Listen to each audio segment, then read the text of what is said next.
नागपुरात कडाक्याच्या उन्हात सिग्नलवर थांबलेल्या लोकांना दिलासा मिळावा म्हणून ग्रीन नेट लावली जाते, परंतु यावर्षी निम्मा उन्हाळा संपला तरी अद्यापही नागपुरातील सिग्नलवर ग्रीन नेट जे आहे त्या लागलेल्या नाही।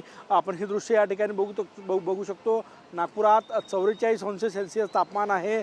सिग्नलवर कधी 1 मिनिट तर कधी 1.5 मिनिट उन्हात थांबावं लागतं आणि याचा सर्वाधिक त्रास जो आहे तो दुचाकी चालकांना होतो। गेल्या वेळेस ग्रीन नेट लावण्यात आल्या होत्या, परंतु यावेळेस प्रशासनाच्या गलथान कारभारामुळे अद्यापही ग्रीन नेट लागलेल्या नाही। आता स्थायी समितीकडून 18 सिग्नलवर ग्रीन नेट लावण्यासाठी 65 लाखांचा निधी मंजूर करण्यात आलेला आहे आणि 30 एप्रिलपर्यंत या ग्रीन नेट लावायच्या आहे। तोपर्यंत जवळपास 60% उन्हाचे दिवस संपलेले असतील।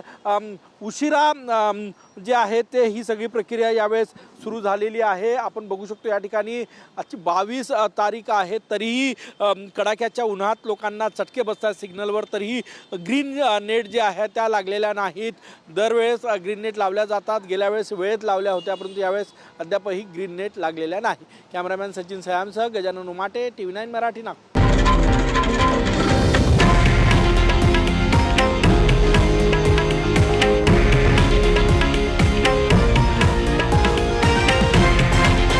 हे आहे देशातील नंबर 1 न्यूज नेटवर्क आणि आपण पाहत आहात TV9 मराठी, एकमेव।